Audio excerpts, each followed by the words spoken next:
Assalamualaikum warahmatullahi wabarakatuh. Innal hamdalillah nahmaduhu wa nasta'inuhu wa nastaghfiruh wa na'udzu billahi min syururi anfusina wa min sayyiati a'malina. May yahdihillahu fala mudhillalah wa may yudlil falan tajida lahu waliyyan mursyida.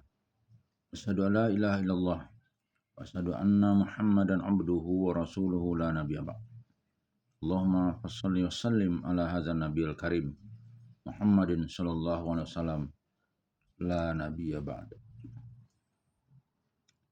Bapak-bapak, ibu-ibu yang saya hormati serta generasi muda yang saya sayangi.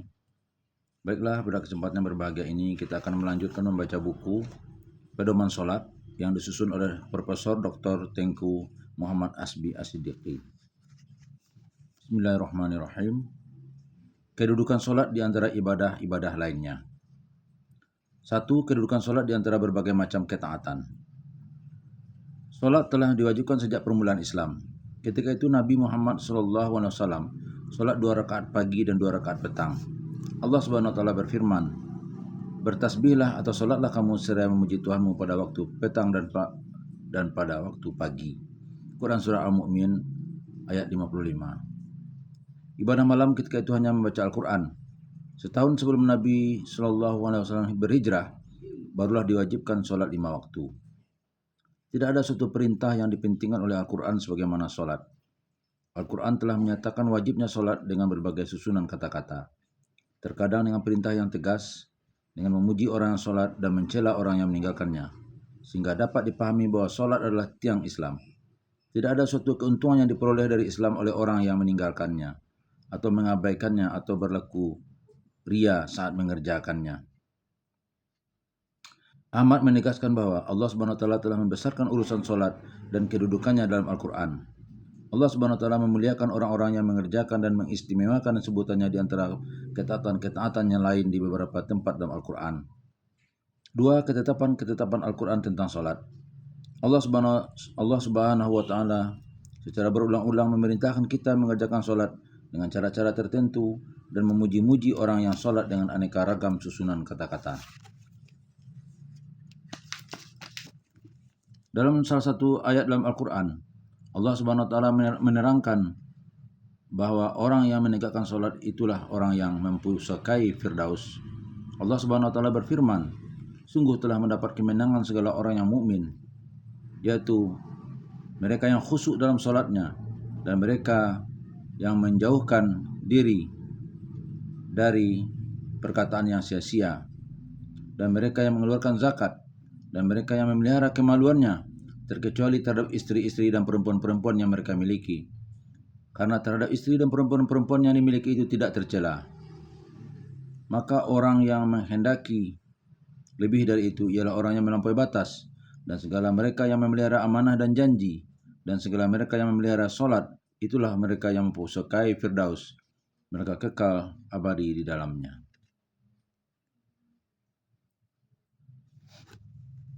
Quran Surat Al-Mu'minun ayat 1-11.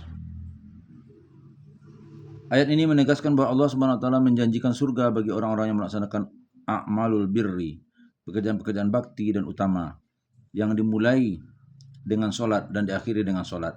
Mereka dikekalkan dalam Firdaus ilahi. Dalam ayat lain Allah Subhanahu wa taala menerangkan bahwa semua manusia bertabiat keluh kesah, rusuh, resah, jiwanya tidak tenang, suka menahan kebajikan. Yang tidak berperilaku seperti itu hanyalah mereka yang sholat. Allah Subhanahu wa taala berfirman, "Sesungguhnya manusia diciptakan bertabiat kurang sabar. Apabila tertimpa kesukaran berkeluh kesah hingga akal sehat lenyap daratan pikiran. Dan apabila memperoleh kejayaan berlaku kikir, menahan kebajikan. Yang tidak demikian hanyalah segala manusia solat, yaitu yang tetap solat dan segala mereka yang pada hartanya ada hak yang sudah dimaklumkan untuk orang yang meminta-minta, dan yang tidak mempunyai apa-apa, namun tidak mau meminta-minta, dan segala mereka yang membenarkan hari akhir, dan segala mereka yang takut akan azab Tuhan. Karena sesungguhnya azab Tuhan itu tidak dapat ditolak dan ditangkis. Dan segala mereka yang memelihara kemaluannya terkecuali terhadap istri-istrinya dan perempuan-perempuan yang mereka miliki, maka sesungguhnya mereka itu tidak tercela. Barang siapa menuntut yang selain dari itu, itulah mereka yang melampaui batas.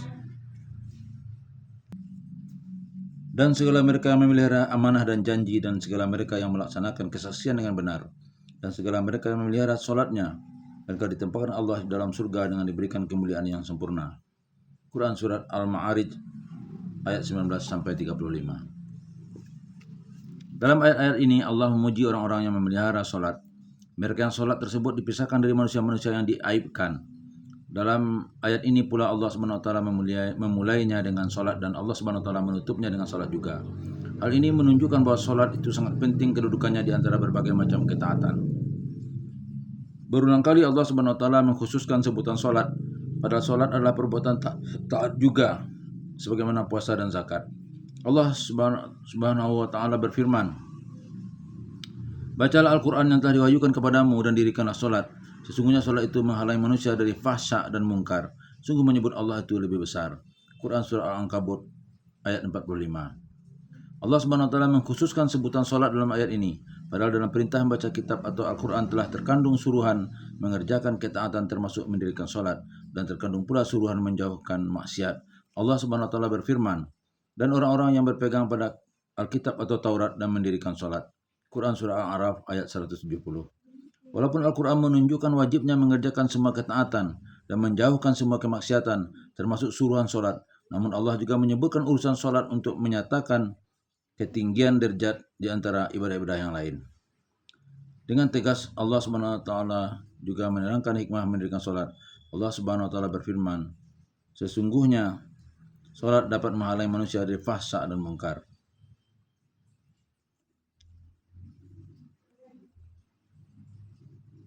Kata Ibnu Abbas bahwa wala zikrullahi akbar, ialah dan sesungguhnya ingatan dan sebutan Allah kepada kamu dengan rahmatnya adalah lebih besar dari ingatan dan sebutanmu dalam dia dengan taatmu. Kata Al-Hasan, barang siapa tidak dicegah oleh solatnya dari fahsya dan mungkar, maka tiadalah solatnya itu dianggap solat. Dia Ismail menyuruh keluarganya mengerjakan solat dan menunaikan zakat, dan dia Ismail adalah orang yang diridhoi di sisi Tuhannya.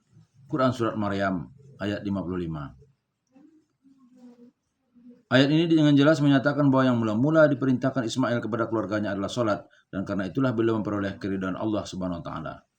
C. Perintah Allah Subhanahu wa Ta'ala kepada Nabi Musa AS. Allah Subhanahu wa Ta'ala berfirman, "Apakah telah datang kepadamu perkabaran Musa?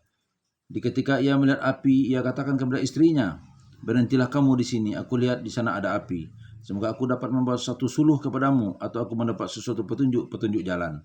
Maka tatkala Musa telah sampai kepada api, Musa pun diseru atau dipanggil, 'Hai Musa, akulah Tuhanmu, lepaskanlah kedua sepatumu. Engkau sekarang berada di lembah bersih suci, yakni lembah tua. Aku telah memilih engkau menjadi rasulku. Dengarkanlah apa yang diwahyukan kepadamu, yaitu sesungguhnya aku adalah Allah, tidak ada Tuhan selain aku. Karena itu sembahlah daku dan dirikanlah solat, supaya dengan solat kamu mengingatku." Quran Surat Toha ayat 9-14. Dalam ayat ini Allah memerintahkan Musa AS mengerjakan semua bentuk ketaatan dan menjauhkan semua kemaksiatan dengan firman-Nya, "Fa'budni, sembahlah daku." Dan sudah itu Tuhan memerintahkan Nabi Musa mengerjakan solat untuk menegaskan keutamaan solat dibandingkan dengan berbagai ketaatan yang lain. 4. Keistimewaan solat. Solat memiliki beberapa keistimewaan. Pertama, solat adalah ibadah badaniyah yang mulanya difardukan atau diwajibkan Allah Subhanahu wa Ta'ala kepada Rasulnya sebelum ibadah badaniyah lainnya. Kedua, solat adalah tiang agama. Nabi Muhammad SAW bersabda, "As-salatu imaduddin, faman aqamaha faqad aqamaddin, wa man hadamaha faqad hadamaddin." Salat adalah tiang agama. Barang siapa mendirikan salat, sesungguhnya ia telah mendirikan agama. Dan barang siapa meruntuhkan salat, sungguh ia telah meruntuhkan agama. Hadis riwayat Al-Baihaqi dari Umar radhiyallahu an, Al-Ihya 29. As-salatu amudul Islam. Salat adalah tiang atau tonggak Islam. Hadis riwayat Abu Nuaim dari Bilal bin Yahya, Jami' Shaghir 251. Imam Ahmad dalam menjelaskan hadis ini mengatakan salat adalah tiang agama Islam. Sesudah hilang lenyap ibadah salat, hilang lenyaplah Islam atau agama. Salat sebagai akhir agama, barang siapa telah hilang akhir agamanya, berarti telah hilang semua agamanya. Oleh karena itu pegang teguh dan kerjakanlah salat. Jangan sia-siakan atau mudahkan. Harus diketahui bahwa rumah apabila telah patah tiangnya, maka tidak berguna lagi dinding-dindingnya dan kasau-kasaunya. Ketiga, salat 5 waktu diwajibkan di langit di malam Mi'raj. Salat 5 ini difardukan di langit pada malam Nabi Muhammad SAW berisra atau berjalan malam dan bermi'raj naik ke alam yang tinggi.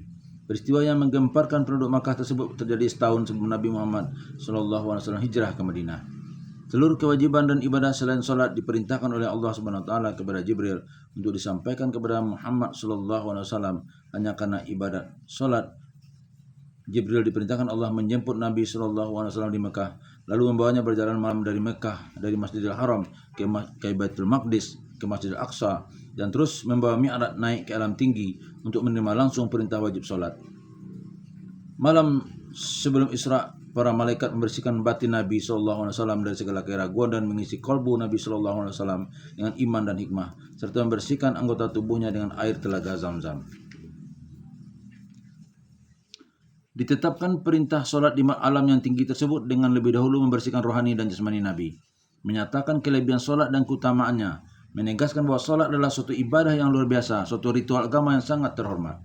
Keempat, solat adalah akhir wasiat Nabi SAW dan nabi-nabi lainnya. Ahmad dalam risalah As-Salah menerangkan bahwa solatlah yang diingatkan oleh Nabi SAW kepada umatnya sewaktu beliau akan meninggalkan dunia yang fana ini. Dalam wasiat terakhirnya beliau berpesan, Allah, Allah, fis salati wa ma malakat aimanukum. Ingatlah Allah terhadap solat dan terhadap budak-budak saya yang kamu miliki. Hadis riwayat Ahmad, risalah As-Salah 8. Dalam suatu hadis yang diterangkan bahwa solatlah di akhir wasiat para nabi kepada umatnya. Sesaat sebelum meninggalkan alam fana menuju alam baqa atau kekal, Ummu Salamah radhiyallahu an mengatakan, "Kana min akhiri wasiyati Rasulillah sallallahu alaihi wasallam as-shalah wa ma malakat aimanukum." Di antara akhir wasiat Rasulullah sallallahu alaihi wasallam ialah tetaplah kamu memelihara salat dan tetaplah kamu berbuat baik kepada budak-budak sayamu. Hadis riwayat Ahmad Al-Fatur Robani 1208. Ali radhiyallahu an mengatakan, "Kana akhiru kalami Rasulillah sallallahu alaihi wasallam as-salatu as-salah ittaqullaha fima malakat aimanukum." Akhir pembicaraan Rasulullah sallallahu alaihi wasallam adalah peliharalah salat dan bertakwalah kepada Allah terhadap budak sayamu. Hadis riwayat Ahmad Nailul Amani 1203. Kelima, salat adalah permulaan amal yang dihisab di akhirat dan di akhir ibadah yang ditinggalkan umat di dunia. Nabi SAW bersabda, "Awwalu ma yuhasabu bihil abdu yaumal qiyamati shalah." Awwalu ma yuhasabu bihil abdu yaumal qiyamati salatuh. Fa in kubilat tukubbala anhu sairu amalih, wa in rudda anhu sairu amalih.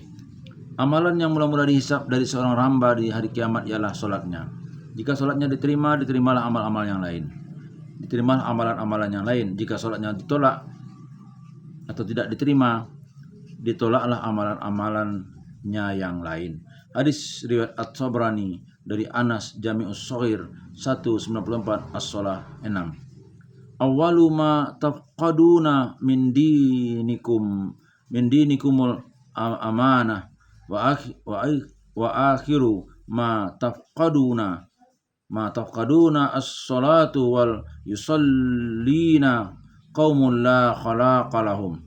Amalan yang mula-mula kamu hilangkan dari agamamu ialah amanah, dan akhir yang kamu tinggalkan abaikan ialah solat. Biarkanlah solat golongannya orang yang tidak mempunyai keberuntungan apa-apa dari solatnya. Hadis Ahmad dari Shaddad bin Aus As-Salah 6. Awwalu ma yurfa'u minan nasil amanah wa akhiru ma yabqa min dinihimus salatu wa rubba musalla la khalaqa lahu 'indallahi ta'ala. Mula-mula yang dicabut dari manusia adalah amanah, dan yang terakhir tinggal di agama mereka ialah salat. Dan berapa banyak orang yang salat tidak mempunyai peruntungan apa-apa dari sisi Allah Subhanahu wa taala. Hadis riwayat Al-Hakim dari Zaid bin Sabit Jami'us Shaghir 194. Hadis-hadis tersebut menjelaskan bahwa salat adalah syariat agama yang terakhir dan ditinggalkan umat, dan permulaan amal yang diperiksa atau dihisab di akhirat. Keenam, salat adalah syiar Islam yang paling utama dan tali penghubung antara hamba dengan Allah Subhanahu wa taala. Salat adalah ibadah nyata yang mampu membuktikan keislaman seseorang, yang memberikan manfaat kepada jiwa manusia dan sangat mudah diketahui orang. Karena itulah agama membesarkan kadarnya, nilainya, dan membesarkan urusannya. Salat adalah ibadah yang mampu mendekatkan hamba kepada Tuhannya atau ma'budnya. Nabi SAW menerangkan dalam hadis, dan yang akan datang hingga hari kiamat. Demikian akibat yang akan diterima dengan meninggalkan ucapan itu. Perhatikan pendapat ulama sahabat di akhir kitab ini tentang orang-orang yang meninggalkan solat supaya mendapat gambaran yang sangat terang tentang diri mereka yang enggan solat. 8. Tidak solat menyebabkan amal kebajikan ditolak. Meninggalkan solat akan berakibat tidak diterimanya suatu amal pun, sebagaimana tidak diterimanya sesuatu karena ada syirik, karena solat adalah imadul Islam, tiang Islam. Diterima tidaknya ibadah-ibadah lain juga bergantung kepada solat. Apabila solat ditolak, maka ditolak pula semua amal ibadah yang lain. Meninggalkan solat pada satu atau beberapa waktu akan menggugurkan semua amal ibadah yang lain yang dilakukan pada waktu itu, atau menyebabkan ditolaknya semua kebajikan yang dikerjakan dalam waktu itu. Apabila seseorang meninggalkan solat asar pada suatu hari, ditolaklah tidak dipahalai segala kebajikan yang dikerjakannya pada hari itu. Al-Bukhari meriwayatkan bahwa Abu Malih mengatakan, kunna ma'a Buraidata fi azatin fi yaumi zi ghaim faqal bakaru li salatil asri fa innan nabiyya sallallahu alaihi wasallam qala man taraka salatal asri faqad habata amaluh. Adalah kami bersama Buraidah dalam suatu peperangan di hari yang mendung. Maka Buraidah berkata, bersegeralah mengerjakan solat asar, karena sesungguhnya Nabi SAW bersabda, barang siapa meninggalkan solat asar, maka sungguh telah binasalah amalannya. Hadis riwayat Al-Bukhari dan An-Nasa'i dari Abul Malih dari Buraidah. Billahi taufiq wal hidayah. Wassalamualaikum warahmatullahi wabarakatuh. Wassalamualaikum warahmatullahi wabarakatuh.